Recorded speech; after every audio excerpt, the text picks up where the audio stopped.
Sa gitna ng kabundukan ng Sanlibo, may isang maliit na baryo na tinatawag na Mapayapa. Tahimik at malayo ito sa lungsod. Dito, ang mga tao ay nagtatanim, nag-aalaga ng hayop, at nagtutulungan. Ngunit isang problema ang matagal nang bumabagabag sa mga taga-baryo, ang kawalan ng tubig. Tuwing tag-init, natutuyo ang ilog. Ang mga balon ay halos walang laman. Isang araw, habang naglalakad si Lira, isang batang dalaga na mahilig mangarap, ay may narinig siyang mahinang pag-agos ng tubig mula sa kagubatan. Sinundan niya ito hanggang sa makarating sa isang lumang bato na may ukit ng mga sinaunang simbolo. Doon, sa ilalim ng bato, may dumadaloy na tubig, malinaw, malamig, at tila kumikislap sa liwanag. Isang bukal, bulong ni Lira, ngunit kakaiba, parang may musika ang agos ng tubig. Dinala ni Lira ang mga taga-baryo sa lugar. Nang tikman nila ang tubig, ito'y pinakamasarap at pinakalamig na nainom nila. Mabilis kumalat ang balita, may bagong bukal sa kagubatan. Ngunit sa tabi ng bukal, may nakaukit na babala. Mas mahigit, ang tubig ng buhay ay para sa may pusong dalisay. Huwag itong ipagbili, huwag itong ipagmalaki. Noong una, sinunod nila ang babala. Ngunit nang mapansin ni Mang Teban, ang matandang negosyanteng Gaaman, na pwedeng pagkakitaan ng tubig, nagsimula siyang mag-ipon at ibenta ito sa mga karatig bayan. Kumikita siya ng malaki, at ang mga taga-baryo ay natuwa rin dahil nagkaroon sila ng kaunting yaman. Ngunit unti-unti, nag-iba ang lasa ng tubig. Ang dati malamig at masigla, ngayon mapait at tila mabigat sa dibdib. Lumipas ang ilang araw, napansin ni Lira na nangungulubot ang mga halaman sa paligid ng bukal. Ang mga ibon ay tumigil sa pagkanta, at ang tubig, minsan malinaw, minsan kulay abo.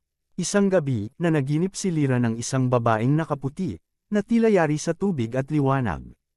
Sabi ng babae, mas mahigit, ako si Amara, ang espiritu ng bukal. Noong una, ang tubig ko'y para sa kabutihan.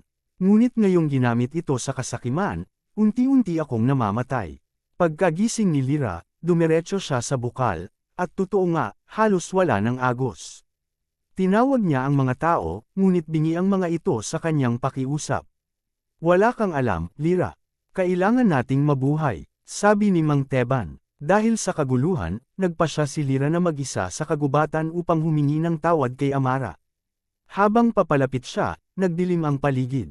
Mula sa anino ng puno, lumitaw ang tatlong nilalang, ang tatlong anino ng kasakiman. Ang una, may gintong mata at boses na mapanlinlang. Ang ikalawa, may mga kamay na bakal at pusong bato.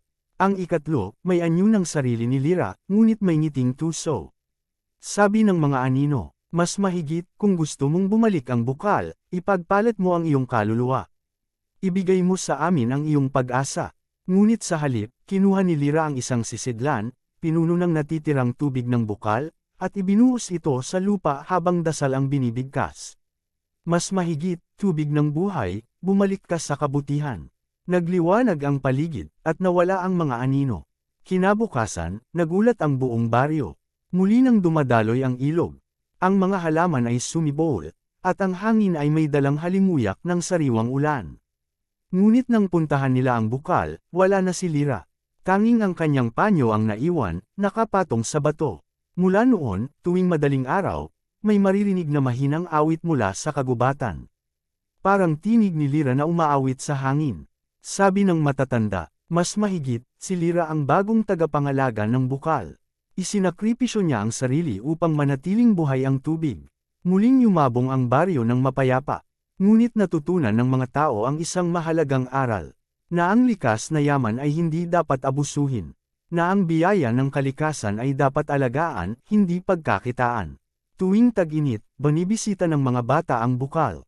At inilulubog ang kanilang mga kamay sa malamig na tubig. At sa bawat agos, may naririnig silang bulong. Mas mahigit, maging dalisay ang puso, at hindi ka mauuhaw. Aral ng kwento. Ang kalikasan ay may puso, kapag inabuso, ito'y mawawala. Ang tunay na kayamanan ay hindi ginto, kundi kabutihan at pagkakaisa.